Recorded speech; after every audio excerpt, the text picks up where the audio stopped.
Hello, this is Strength. I am Bumi Obano, and I am not alone because Moses Omogena is right here with me. As usual, Moses. What's trending? It's funny when you always say I am not alone. I am always here with you, Bumi. Yeah, that's why I said I'm not alone, as always.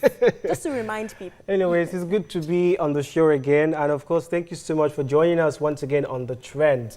Yeah, what's trending? You always, these days, you don't even need to ask that, yeah? Okay, today we're starting with hashtag AFCON.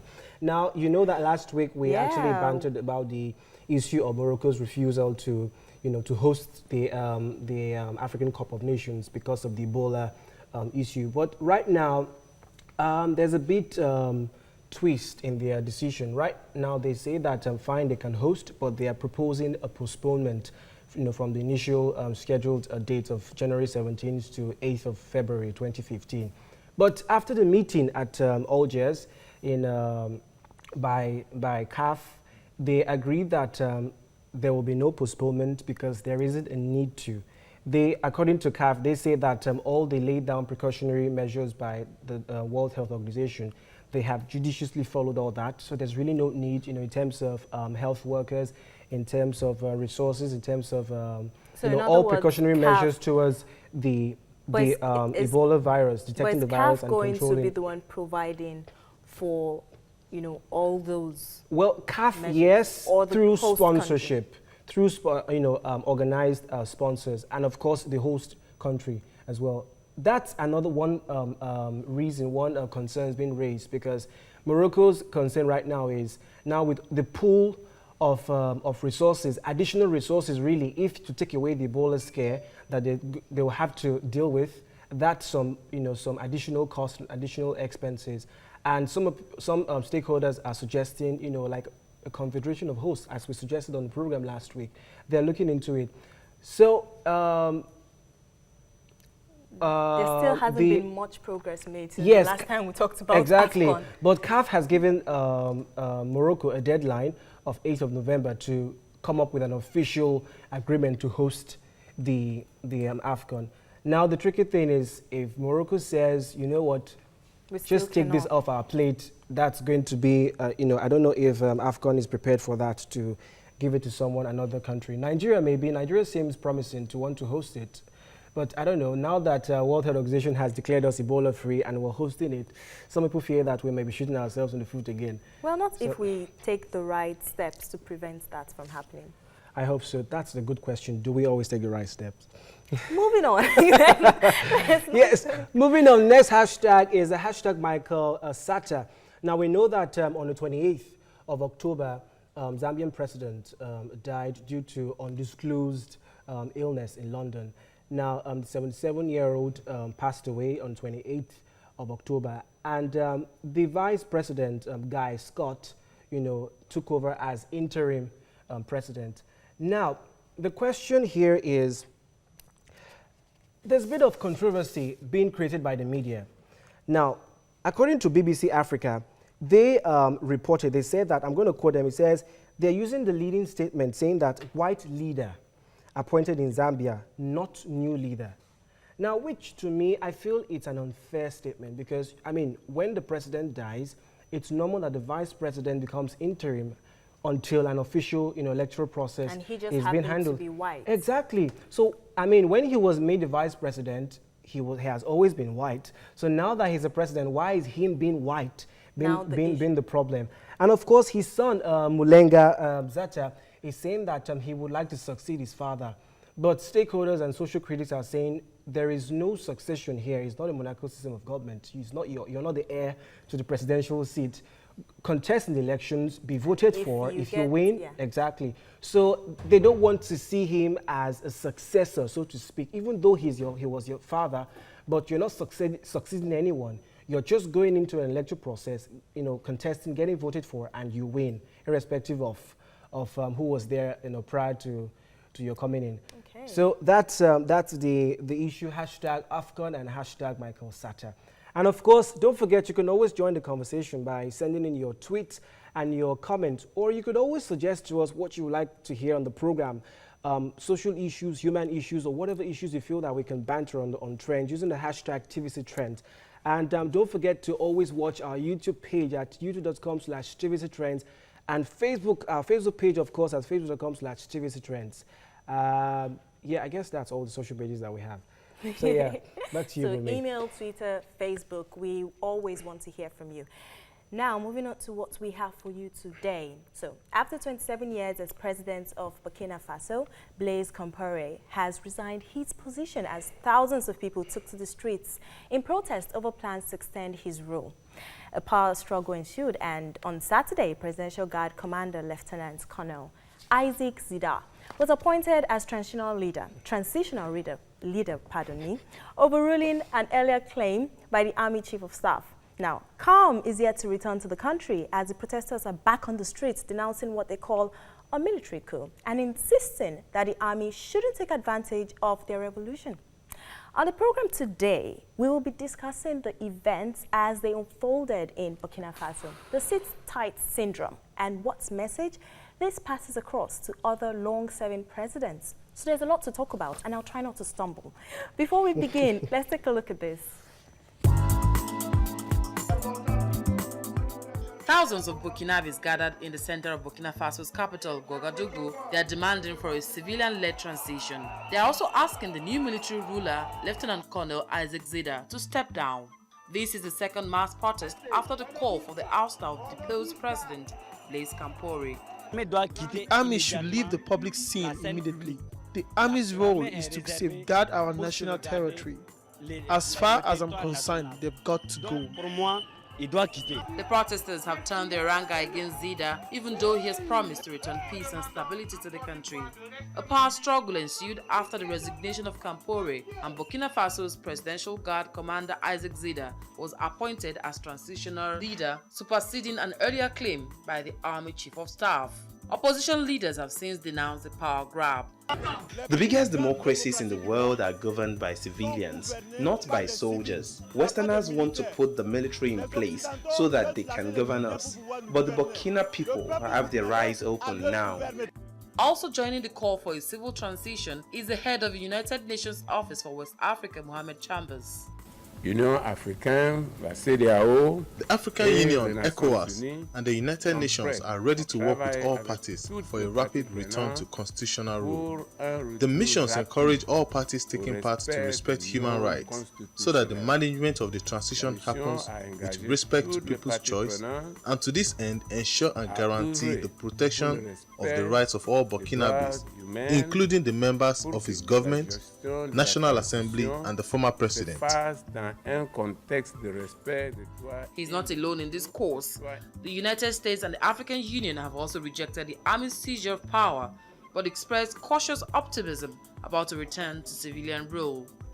Under Burkina Faso's constitution, the head of the National Assembly should take office if the president resigns, with a mandate to organize elections within 90 days. However, the army has dissolved the legislature and suspended the constitution, creating a power vacuum which has to be filled by someone.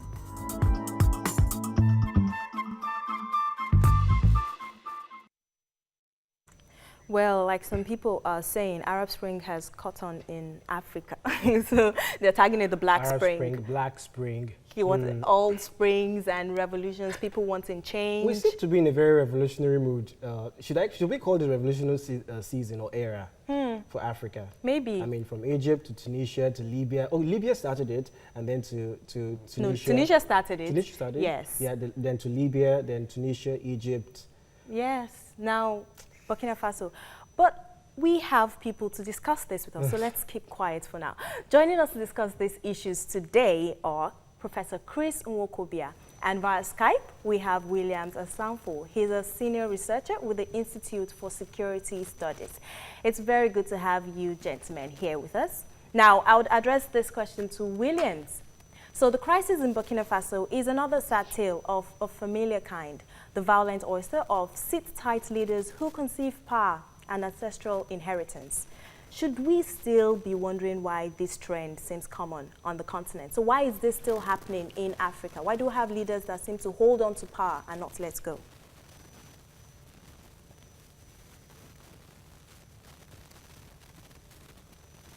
Williams, can you hear me? Hello? Okay, so if you're paying attention, I want you to answer this. With everything happening in Burkina Faso, you know, this is making us wonder, why do we have this trend in Africa, especially trend of the sit-tight syndrome, so leaders not wanting to let go of power?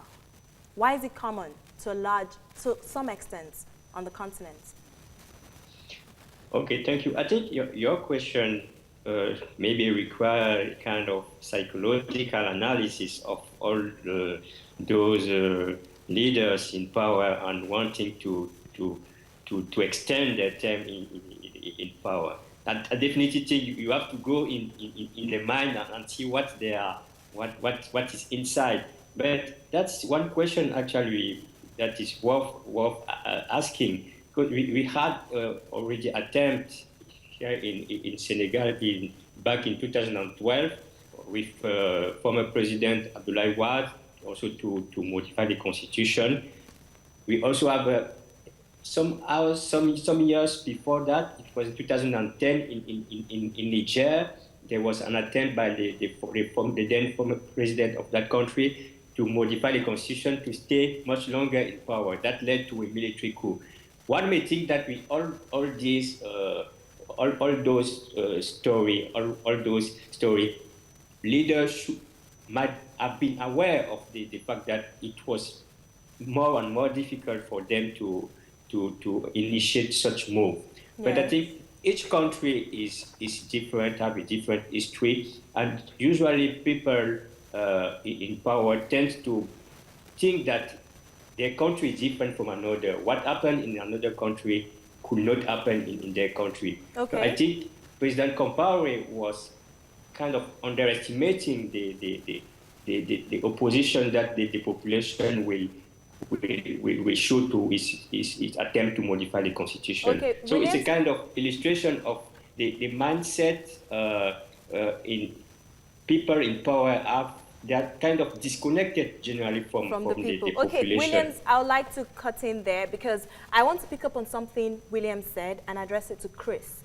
Now, he's saying sometimes it's because they don't think it can happen in other countries. You know, sometimes it's because they think this is only peculiar to that country. What's your take on the reason why?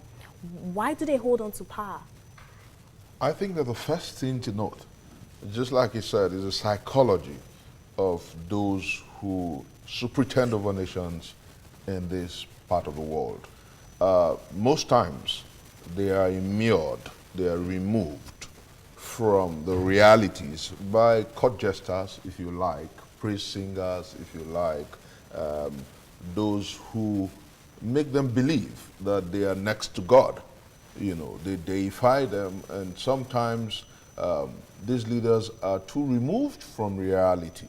But don't they watch TV or maybe listen to the radio? Oh, no. I would think that they, they see the same pictures that we see of, you know, people storming the streets saying we don't want bad leaders anymore. Tragically, when you're surrounded by court jesters, they tell you that, oh, don't mind them, pockets of resistance. Oh, don't mind them, they just can't get it done. Oh, don't mind them, those who are with you are more than those who are against you. You hear that kind of thing on NTA these days, you know. And I want to say with the greatest sense of respect that all over the world, historicity has proven that people get very impatient with sit-tight rulers. People get very impatient with those who superintend over nations as though it's their right, their birthright. Okay.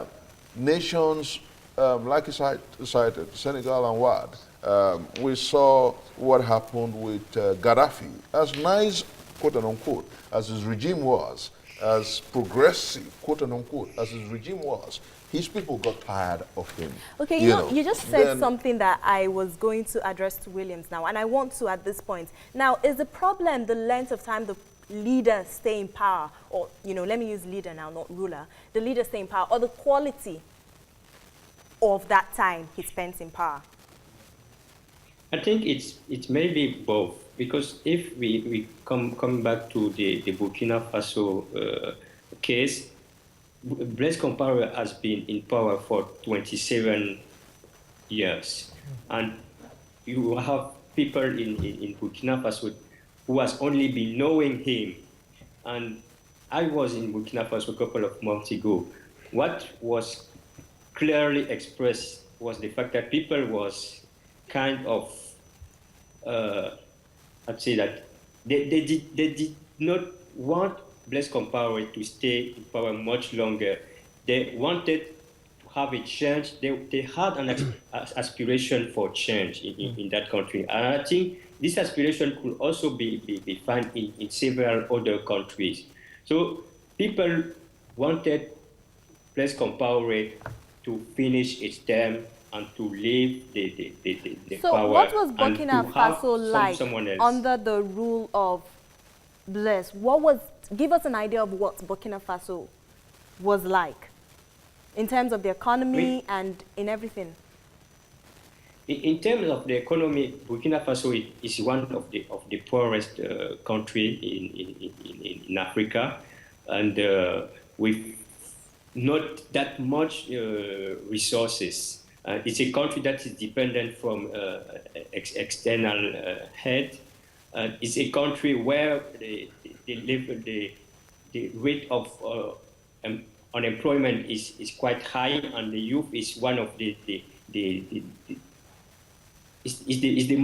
most vulnerable part of the society, suffering from unemployment.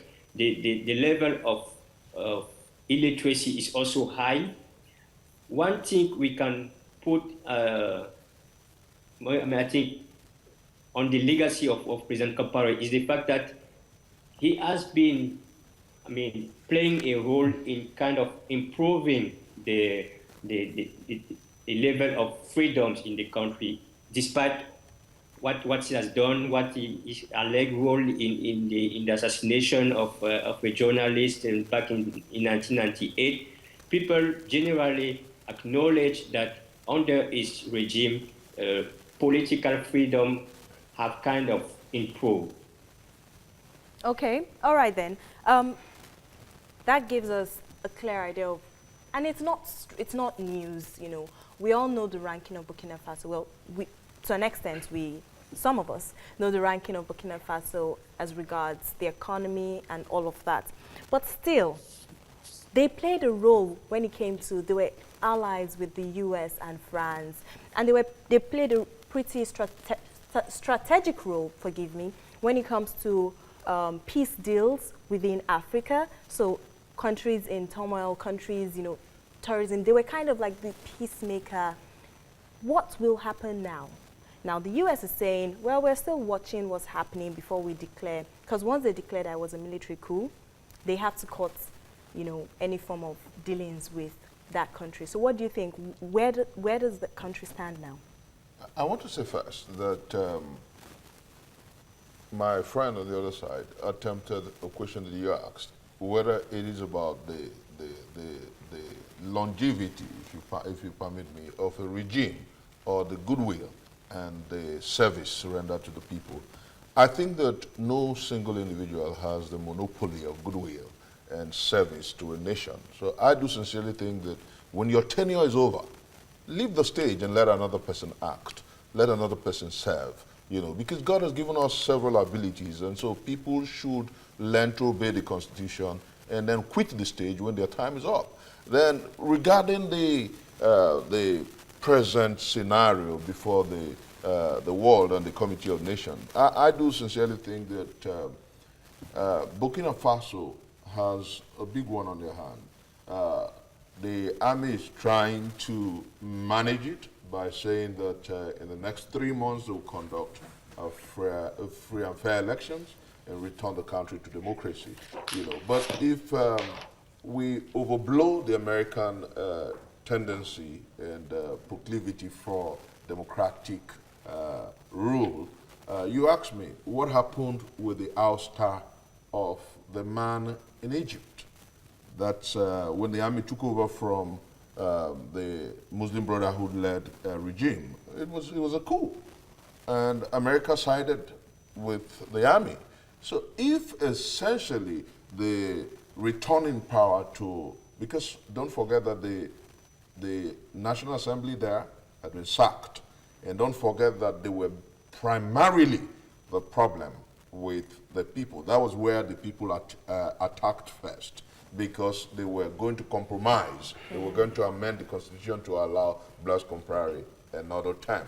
I want to say with the greatest sense of commitment that the people will resolve the contradictions. The army is beginning to sound like that. I believe that the worst has happened, because in a highly progressive world, we have seen what happened in Libya, like we cited in the opening. They are yet to resolve their contradictions, so Burkina Faso would want to learn from that. Egypt, the revolution almost spanned another 2 years, and it led to the ouster of the Muslim Brotherhood. Okay. And then we still have the crisis in Syria. So the people in Burkina Faso will not want to walk that way. They will obviously want to resolve their contradictions and move on. And I do sincerely believe that the challenges, the pressures from the international community, and the challenges from a highly progressive world will prevail on the army walking the path of common sense. Okay.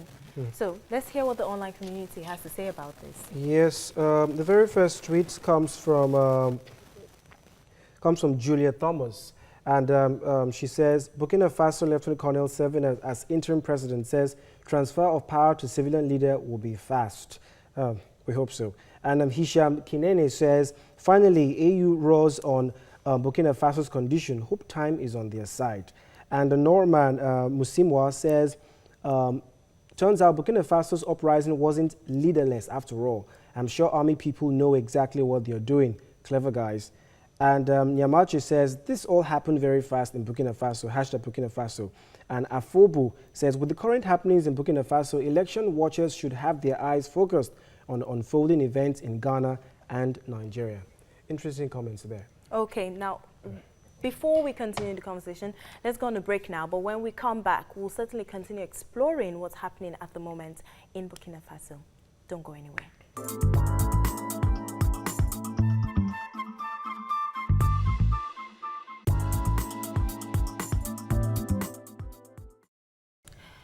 Welcome back. You're still watching Trends. Now, the African Union has given Burkina Faso's military a 2-week deadline to hand power to a civilian ruler or face sanctions. Okay, Chris, I'll address this to you because it's pretty similar from where you left off before we went on a break. Now, you seem to have quite a lot of faith in the military, but we have seen with other examples that they don't necessarily hand over. So, taking Burkina Faso as an example, do you see the military handing over power in the 2 weeks ultimatum they've been given? I think that with the global imperatives, we saw that in Egypt the first time before they conducted the election. They knew that, the world wanted them to get out early. And now in Burkina Faso, we know they know too that the world is about democracy and democratization of leadership. And so they know that the sooner they hand over power to the civilians, the better for them. So I do sincerely think that the challenges before, or the challenge before the army, is that of transition. And they have said they will transit. But to say that you must return power in 2 weeks, that is where I totally think that the AU isn't getting it proper. Because then you're going to have a question of trust. Because the people already distrust the National Assembly.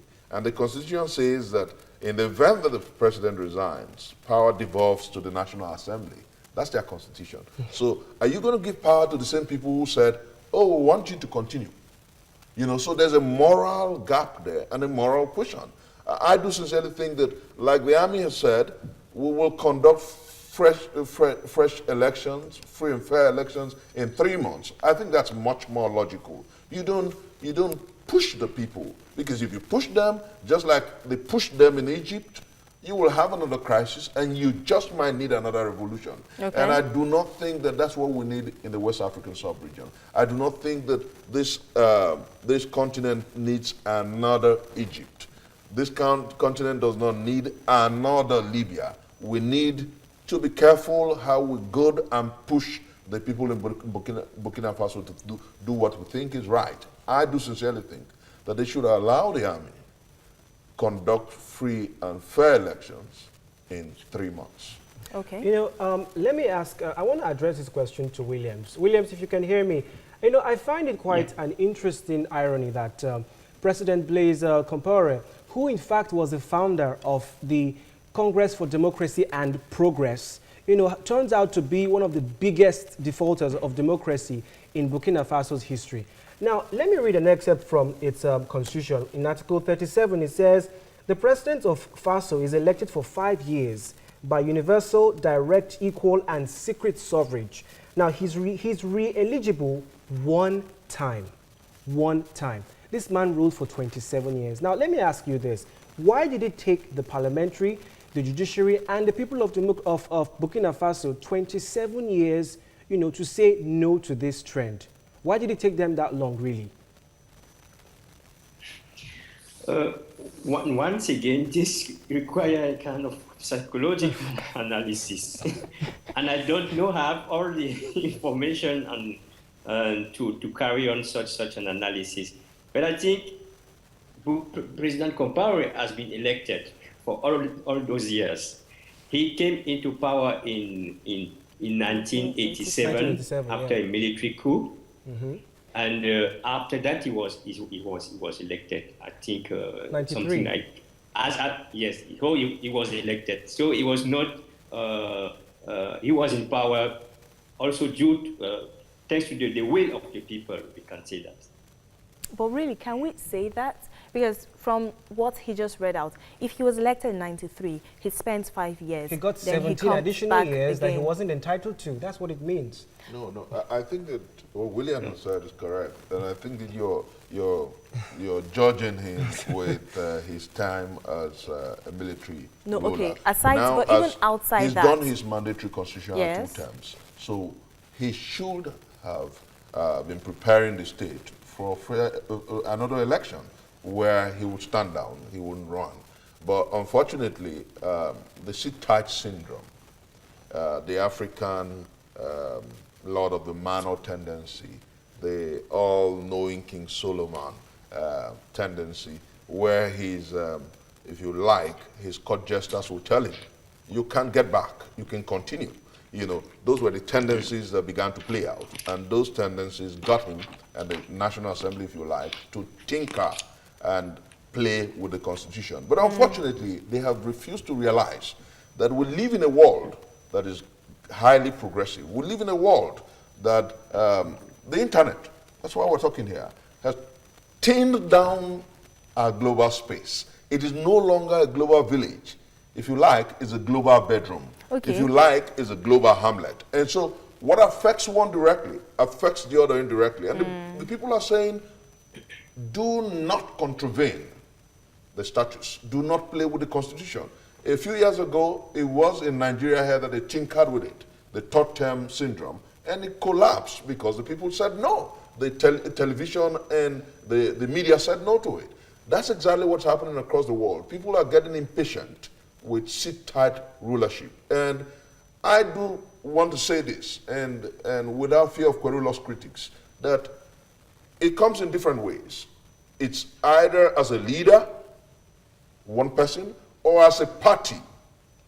You know, if you're not delivering on democracy dividends, if you're not serving and servicing the people, if you're not doing what you should do, the people will definitely get impatient with you. It could be a party, it could be a leader, and that's why we're saying that the world must learn, and Nigeria must learn from the challenges of a highly progressive world. You cannot take the people for granted. Blaise Compaoré did that, and he's out. So many other people, Gaddafi did that in Libya, and he's out. So, are you trying to say that this is also another warning to other leaders in Africa that probably, you know, that sit-tight syndrome seems to be, they're suffering from that particular syndrome? Absolutely, it's a syndrome. Unfortunately, it tends to wear the garb of a black man. It tends to wear the tendencies of our people and people with our visage. And I do sincerely think that we must begin to address it fundamentally, because the world is moving away from some of these things. A nation is not your home. A nation is not your village. You don't run it like a fiefdom. That's on the one hand. And then on the other hand, some people will say, okay, the PDP or the APC or whatever it is that we're because we are speaking directly on Burkina Faso. Because what affects Faso one here directly affects very the other symbolic. indirectly. You talked about a party in Burkina Faso. Here we have a party in Nigeria. If you're not delivering on democracy dividends, the people will get frustrated and get tired with you. That is the reality on the ground. Okay, so let me bring William. Were the best ruler, even if he were the best ruler, the people will get tired. Will still get tired. Okay. Yeah. And then if it's a bad party, the people will get tired. All right. At this point, Williams, I want to bring you in because Chris has certainly said a lot. And, okay, go on. Go ahead. Yes, please. If I have some clarification to add.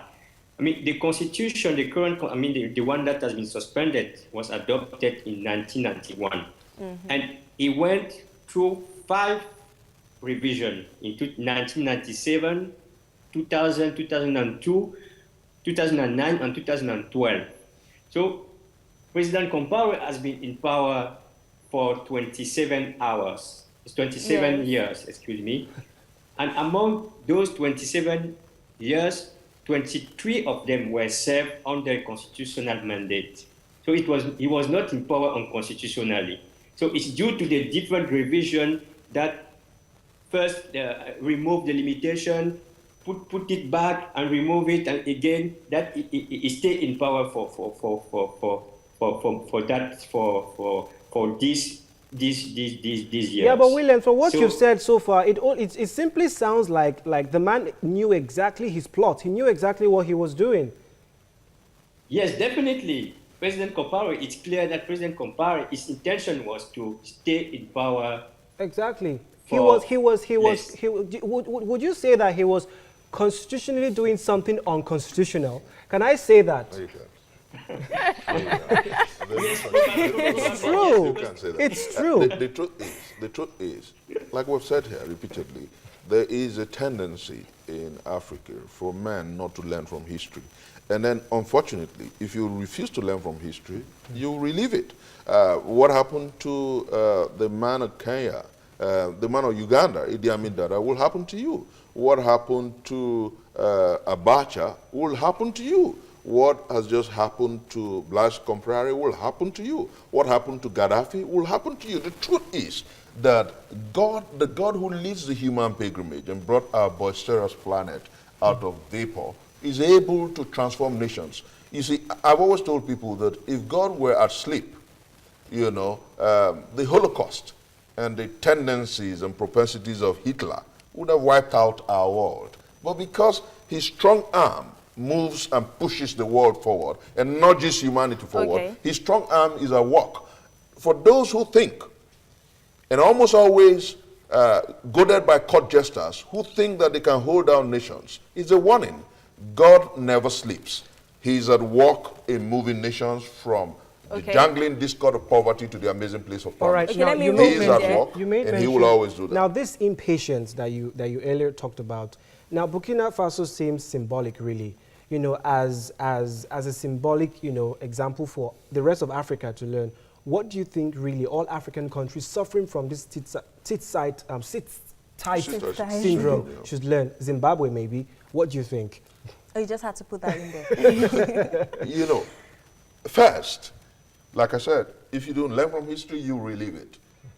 What happened to those who sat tight and refused to relinquish power will happen to you. What is defined as the Arab Spring will happen to you.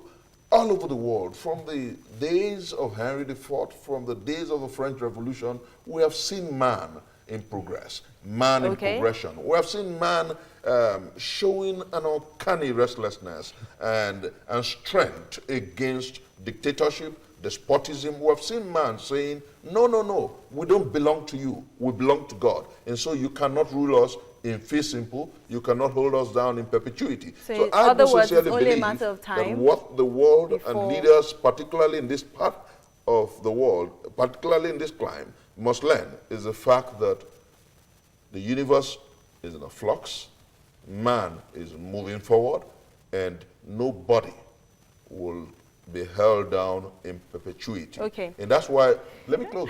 Okay, Abraham Lincoln I'll said, still give you the opportunity Okay. to close, but I want to bring professor wants to speak. I want to bring Williams into this because there's something we're all saying, but it's getting me thinking. Now, it's fine that protests and uprisings are becoming the common language of communication to reach these leaders that have refused to let go. It happened in Libya, Egypt, we've named all these things. But don't you think instead of being a voice of change or peace, they can become, you know, a bringer of more confusion? So in other words, we have people who are impatient. So even if it's a democratic government, they won't give the president time to do anything. So they come out and protest. It's so not enough it to be becomes a impatient. habit. Yeah, you should have a plan upstairs. So what do you think? I agree.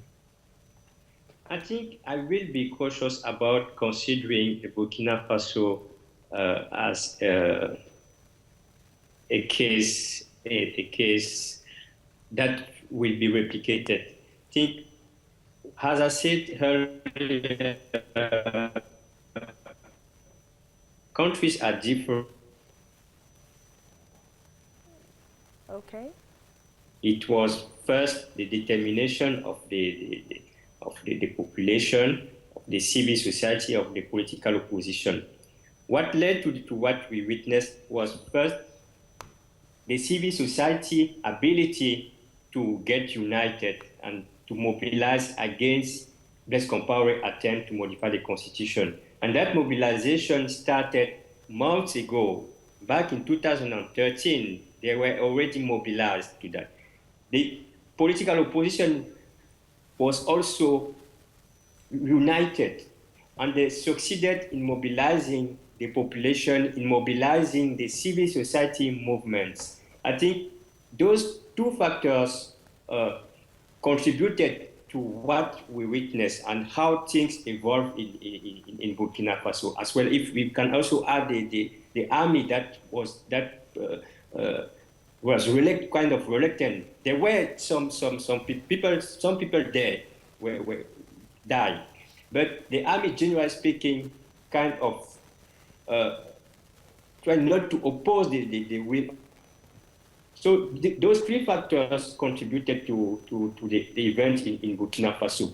Okay. And I'm not sure we will see the same in other countries. In other countries, we see, for example, in countries like, Togo is just as an example, where the political opposition is not united.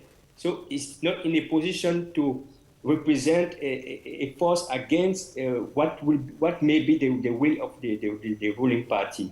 So for that to happen in other countries, we need to have some of those factors in place. All right, quickly, let's go back to the online community because we need to know what they have to say about the discussion. Yes, we do, don't we?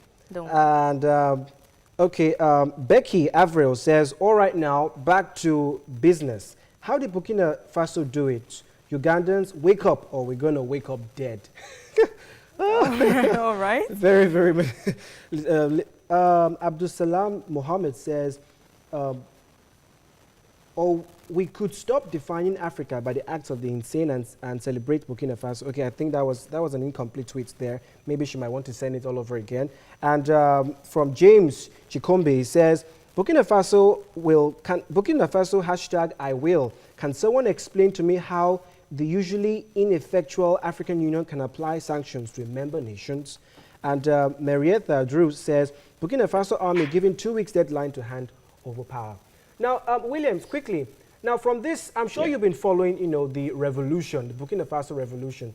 What would you say are the pitfalls of this revolution that can be corrected, really, for other African countries to learn from?